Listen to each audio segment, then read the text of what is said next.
Once again, you are welcome to our personal growth session for today. Over the past many months, really, we have focused on the 5 a.m. Club and this book by Robin Sharma. Today, we get into the final chapter. So let me just do a short video here. It's about 4 minutes. Just listen in as we get into the final segment. The Spartan warriors said it amazingly. They said, sweat more in training and you'll bleed less in war. This is the thing I hear the most, is people don't believe in themselves. And I think what we try to do on the School of Greatness is give people tools on how to learn how to do that. And, just thinking about something doesn't always work. It's taking the actions and seeing the results and building the confidence. The 5 a.m. Club is probably the thing that builds the most belief, because when you have your morning set up with structure and you follow through on these principles, I know when I make my bed, when I work out, when I meditate, I am almost bulletproof in my belief, because I did what I said I want to do. I build momentum. I took care of those core things with my mindset, my heart set, my soul set, my health set. And it's like, okay, the rest of the day is good now. At least I have a foundation. So how do you do it when you feel a sense of a lack of self-belief? Well, you said it, which is get your morning routine right. One of the key themes in the 5 a.m. Club is, as you start your morning, so you construct and build your day. The Spartan warriors said it amazingly. They said, sweat more in training and you'll bleed less in war. So you look at most people and they begin their day like a 5-alarm fire. They start checking their email, they start, hitting the ground running. And so what the 5 a.m. Club method is really all about is the 20-20-20 formula that has worked amazing results with the Titans and the A players and the billionaires and the sports superstars that I've worked with. And it's simply the first 20 minutes of your day is intense exercise, and we can get into why that's important in terms of dopamine and reducing cortisol and serotonin and norepinephrine. And then after that, the second 20-minute pocket, which we can get into, is all about reflection, which is where journaling, meditation. It's journaling and it's meditation and it's visualization, and you can do some affirmations. And guess what? You could just sit there in solitude and think. I mean, the great heroes of the world were more thoughtful than ordinary people. You don't have to be on your phone or writing all the time. You can just sit and reflect. Yeah, I think tranquility is the new luxury. We live in a world where we're addicted to devices, we're addicted to distraction. We all know about the dopamine loop of a lot of the platforms out there.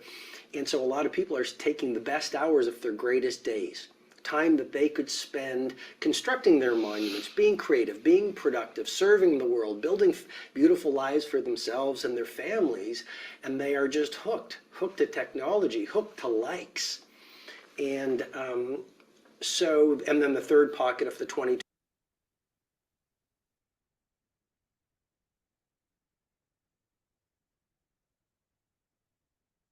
Okay, right. That's pretty much it. Great. So today we get into the final bit of this book. I just thought we should begin with a little bit of that short video. It kind of gives the recap of the main theme in the book. Really, I think the theme of this book is about waking up early so that you can have a good head start. And then when you wake up early, what do you do? Okay, what do you do? So that 20-20-20, where we said that 20, you build your physicality, or what he calls the health set. And then you have a time of personal development. And then you have a time of your spiritual enrichment. So that is really the main gist of this. And in this particular chapter, as this book comes to an end, so if I could just give a little bit, it is more of a storyline. And the way, if I could just recap what exactly happened in the book. In fact, I was asking myself if this is a true story or it's a fiction, but it seems to be a fiction story. Remember where we began from. This lady who was running a business was contemplating suicide. Okay, so she had never believed in this whole thing of inspirational seminars and motivational seminars. She had never believed in it. But her mother bought her a ticket to go and attend a particular seminar. So she goes to attend this seminar, and the person speaking is the second character in the book, who is the spellbinder. Okay, so the book is about four main characters. There is the entrepreneur, and then comes to this seminar, and the seminar is being facilitated. The speaker of this particular session is the spellbinder. This is someone who is like an inspirational speaker. So she meets there. So while he's speaking, while the spellbinder is speaking, towards the end of his speech, he falls down. And then that's where his session ends. Okay, he kind of collapsed on stage. Then, so while they are all in confusion, she gets together with another person who was also attending the seminar, who happens to be an artist. Now the artist and the entrepreneur get into a conversation about their main learning from the seminar. Then as they're having this dialogue, as they're having this conversation, another person joins this conversation, and this is someone they called he's called Stone Riley. So that is like the person who initially posed like someone who was, impoverished, but then it turns out he's a very wealthy person. He is a billionaire himself. And as he gets into this conversation, he says, by the way, I would like to invite you to come and visit me at my estate, where we can spend maybe about a week as I share with you more about what I have learned from the spellbinder. So the rest of the book is really about what this billionaire has been learning about what the spellbinder has been teaching. And so he takes them from one place. The first place they went to was Mauritius. From Mauritius, they went to Rome. From Rome, they went to Sao Paulo, somewhere in Brazil. And now they finish with this visit to Cape Town. Okay, quite an interesting choice of places. They complete this with a visit to Cape Town. And while at Cape Town, that's where they get into the final call it model. This is the model that he's talking about, where he talks about the 7 virtues of world changers. Okay. So while there, they visit the Robben Island, where Nelson Mandela was imprisoned for about close to 27 years. And they go through quite a number of learnings, but one that particularly stood out was the 7 virtues of world changers. And after this is where the book ends. And then let alone they tell us what happened to this particular couple and what happened after about 5 years. So that is a little bit of a summary around the book. That's why I was asking myself, is this a true story? But it looks to be a fiction, because I think most of Robin Sharma's books are written in that format, in a storyline, to give you the lesson as you enjoy the story. Great. So the 7 virtues of world changers. 1, he talked about bravery. Now, bravery really is about courage. Okay? Bravery is about courage. And you find this in our business, where there are things we need courage to do. Okay, there are things we need courage to do. Maybe it is acting some people, or maybe it is just overcoming your fears. And all of us, I believe, have got a certain level of fear that we need to overcome. Okay? In fact, the day you stop, I don't think, like someone said, courage is not the absence of fear, but the mastery of it. I don't think you reach a place in life where you have no fear. It is just that you have learned to overcome it. So maybe you may want to assess yourself and ask yourself, what are your greatest fears? Okay, what are your fears? What are the things you need to confront? What are the things you need to face in the eye and say, look, I am going to go for this. It is my place of growth and I'm going to confront it. So he talked about bravery. The second virtue of world changers is forgiveness. Forgiveness. Now, this is a big one. This is a big one. Forgiveness is critical. And one of the things that I think would be very helpful is, many times as we go through life, we all experience things that we do things that we are not proud of. Okay. Forgiveness could be 2 ways. One, it could be that you forgive yourself, because we have all done things that we are not very proud about. Okay? But forgiveness means that you also learn to forgive yourself. And one of the things that, as I went through this book, is there has been a lot about mental health. I think that mental health, the way we talk about chronic diseases being the outcome of neglecting a healthy lifestyle or living an unhealthy lifestyle, I think mental health is also a kind of chronic ailment that has come as a result of neglecting certain things, especially about the inside. For example, forgiveness. When you have a chat with people that have gone through this thing, have had mental health disorders, you will find that they ask themselves questions like, but how could I? How could I do this? That is someone that has not been able to forgive themselves. Forgiveness is something very key, especially about yourself, but also we need to forgive others and let go. And there are things that we hold on to people, and someone tells you, how could they do this thing to me 20 years ago? Can you imagine? 20 years later, you're still living in the past. So forgiveness, forgive someone who might have wronged you and let go. It could be a family member, it could be a friend, it could be someone that you're doing business with. Anybody that has wronged you, forgiveness is among the 7 virtues of world changers. One of the things about forgiveness is that it helps you to live in an emotionally hygiene life, if I may call it. They say failing to forgive someone is like drinking poison and hoping the other person dies. So you are holding on to something. You just need to let go so that you can be free. You can let go and be free and live your life.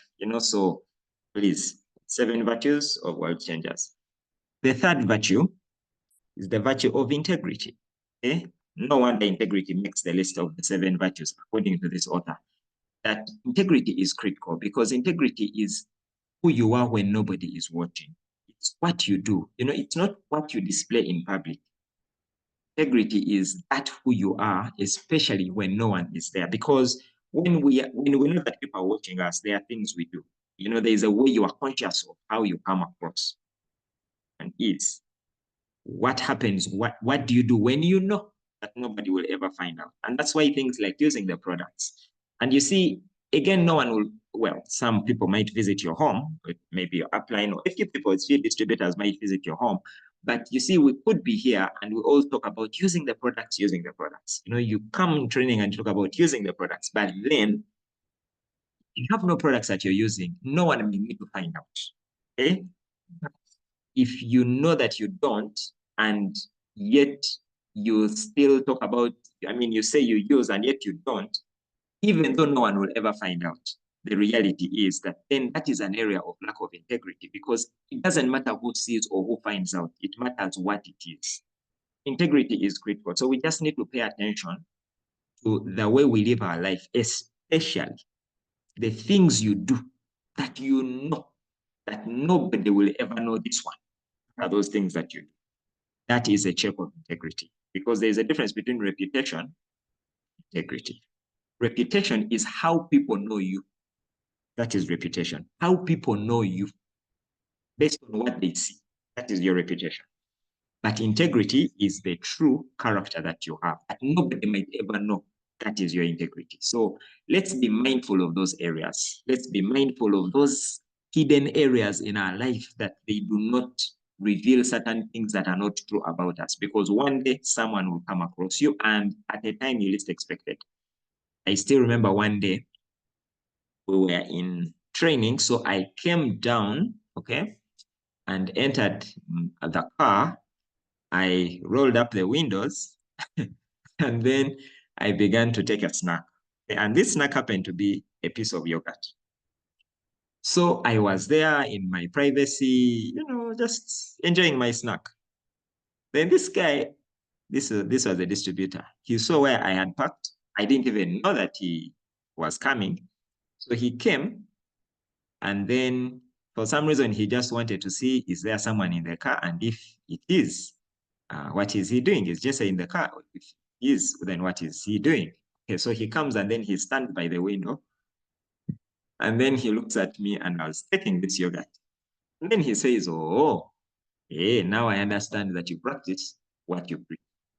Now, as simple as that. Now, I don't know what he would have done if he had found me taking some other piece of junk. I don't know. But maybe it would have maybe changed his perception. Maybe he would have thought to himself, oh, so you guys teach these things in front.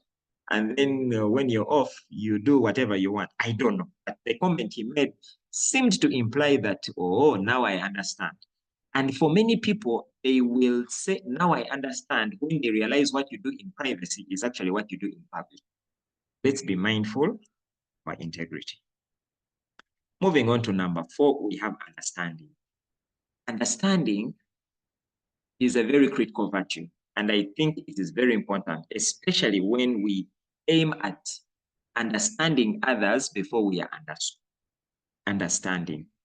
Try to understand other people. In fact, even in our business, whenever people raise objections, don't be in a rush to say, no, that's not true. Many times put yourself in their shoes and remember the objections or the questions you once asked before you got started in the business. They say the products are understanding. Normally, the products are expensive. Normally, the first thing I will respond to is to say, I understand. You know, when people feel understood, they feel like, yeah, you understand what I'm saying. When you demonstrate that you understand them, then you can sway them to understanding you. You can help them to understand your point of view when they realize you have understood their point of view. So let us demonstrate understanding in whatever we do. We have the next one there, which is sincerity. Sincerity. Sincerity is really about being yourself. Okay? Being yourself, being sincere, being true to who you are, being authentic, you know, going through life, going through this business, and you do it in a manner that resonates with who you are. You know, the thing about what we do is that we bring who we are to what we do. Many times you'll find that there are things about you that can actually help you to grow your business much faster. If if you operate this business out of who you truly are, whenever we come for training, there are many things we learn from other people. I always say, learn from others, but do things the way you feel like, this is me. This is me, and I feel more comfortable when I do things this way. So don't go away from who you are. Be sincere. Be sincere to yourself. Be sincere about your values. Be sincere about your beliefs. Be sincere about your approaches. Be yourself. Be authentic. I still remember one time having a chat with this president's team member. Kenya, he was called Njero. And then I asked him, so, Mr. Njero, what do you feel about, this other concept that Mdu, I remember that time it was Mdu who had listed us, and he was sharing something. So I was sharing with him what I had learned from him. And I shared one of the things, and Njero smiled and said, yeah, that's Mdu. This is Njero. And I appreciated that, because what he was saying is that this other leader does this because that's who he is. And now this is who I am. So it's important for you to also bring your authentic self into your business and do things like you. There are things that Jesse does because he is Jesse.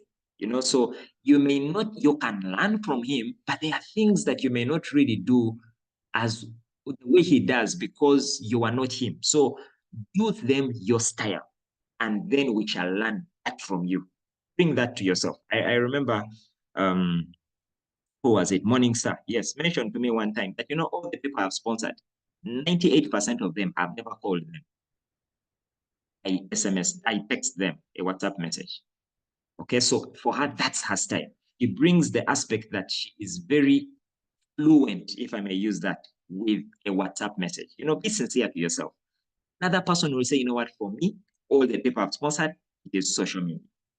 Another person will say, all the people I have sponsored, I have called them myself. For me, when I have the call on the phone, I feel like, yes, I have connected. So what is your best approach based on who you are? Okay, so learn from others, but be yourself. Second last is politeness. Politeness is critical. It's an aspect of, I believe it is important because it helps people to buy into you. There are many people who, and I learned this the hard way. I learned this when I was learning how to approach people. And one time I just, met someone on the bus. We started talking. It was really like an interrogative kind of discussion. Then this person paused and asked me, "Excuse me, young man, are you a journalist?" And that's when I learned, oh, that was not quite kind. That was not polite. So politeness means approaching people out of courtesy. The way you approach people, the way you introduce yourself, being polite, being kind, the way you speak, not being harsh, not being so intrusive, not being so direct, but just being polite, you know. And I always test this whenever I have a chance to meet people, especially people I've not met before. And I realize that when you are polite, even though you are a complete stranger, people will listen to you. There are many people I have met. You just humble yourself and say, excuse me, my name is Jesse. I run my own business. Are you okay if I could share with you more about what I do? And people are open. You know, you can test this anywhere. You go to a restaurant and you come and you just politely ask someone, could I join you here? Is there somebody? No. Can I join you here? And the person says yes. You know, test that bit and just see. I have tested it and it's amazing. Politeness will win you an opportunity to talk to somebody. So be polite. Be polite. And closely related to politeness is the last one, which is humility. Okay, humility is really not being full of yourself. Humility is much as you know all these things, much as you've achieved all these things, but you are still human. If that is what humility is all about. You know, sometimes people come to our business and we have achieved a certain level of success, but do they feel that we are being humble? And again, in our business, that's one of the things that we always have to be mindful about. Even as you share your success story, you're not coming across as being proud, but you are humbly sharing what you have gained to demonstrate to people that it is also possible for them. So those are the 7 virtues. And something small about humility is that humility is not thinking less about yourself. You know, it is not thinking less of yourself, but thinking about yourself less. Okay, if I could say that again, it is not thinking less of yourself. So you're not lowering your self-esteem, your self-worth, but it's that just that you are putting others. You are thinking of yourself less. You are not thinking about yourself all the time. You're thinking about others. It's not about what you can gain. It's about what they can. So those are the 7 virtues of world changers. Let me ask Zaitun. I believe she's on the call. Yes, Zaitun. You can take it up from here and just share what are some of the things you pick up from these 7 virtues as we conclude our over to you. Thank you. Thank you very much, Jesse. Good morning. Good morning to everybody. It should be a good morning that side as well. Now, we are sharing virtues. I would want to share maybe 1 or 2 insights. Number 1, when we say virtues, sometimes these are characters that seem to be natural, or they seem to be born. And when we are doing our business, especially the network marketing business, some people will tell you, for example, I don't know if it has happened to some of us here. Someone will tell you, for you, you're doing this business because you can manage. You know, so you've managed to put yourself together to be polite, to be, humble, to be, in your best self. And someone wants to believe that you were born that way. These 7 virtues are for world changers. And even when you are very low on one of them or 2 or 3 or all of them, these are characteristics that we can all choose to get better as people, as human beings that can make a change in this world, especially using this new life opportunity. So being humble, being polite, being sincere, being, a person with integrity is probably not a natural trait. It is a skill. These are skills that we call them survival skills or soft skills. These are things that you can learn along the way. You probably have not grown up as a polite person. You have not grown up as a person who is able to understand, and someone who is brave. I guess every one of us at a certain point, your coward comes in whenever you probably want to meet somebody, you want to follow up on somebody, and some people even are coward when it comes to taking some products. Someone is like, Distributors, and someone is a bit fighting with what we call pill stress. They're unable to take pills. But bravery, humility, forgiveness, as we have mentioned, all of them are traits that we can grow in ourselves. You can choose to change yourself in one of all the mentioned areas. That is one of the things that I want to mention. They are not necessarily natural. They are choices that we make, and it is where the personal growth is going to happen. We are going to see someone who was probably working in a certain office, ordering people around, probably using rude gestures at a certain point, because of course, maybe of the environment that is that side. But when you come over into neo life or into the network and marketing system, you force yourself, if I should use the word force, to change some of these things. Maybe we could even add, we need to be expressive. You must learn to speak. You must learn to speak, as you've all noted here. You may not be a speaker, but you should be able to say it as it must be said in your soft and, introverted way. That is number one for me. And then number two is the fact that you will be stretched every single time. Every single day, you are going to be stressed as a person. Your personal growth is going to be challenged. And these virtues, as they have been shared, are going to be challenged every other day. As we grow this business, your humility is going to be challenged, because we appreciate that the people who want to use us or disrespect us or take us for granted because we have shown our humble self. And someone is like, that one will take it. That one will not, if someone has told you that they're supposed to do something, probably sign up, probably pay up for some products. Some of us here have given some people our products for maybe future payment, and someone wants to take you for granted. Someone just wants not to pay you because you're humble, because you're forgiving, because, these beautiful virtues that we are looking for. So you are going to be stretched every single time. Your integrity will always be on check. Someone is going to give you their money, a lot of money, and you will be tested to ensure that you do what is supposed to be done. You get those products and deliver them. You are going to be tested. Understanding. I don't know if some of us have gone into one-on-ones whereby you have this prospect that is just testing your level of understanding. I remember, I think it's you, Jesse, who told us to tell these people that you understand. Whatever they'll bring up, whatever excuse they'll, want to use for not maybe using the products and taking on this opportunity. But there will come a point where you are unable. You are feeling all hot and boiling up. You need to tell this person that, you know what?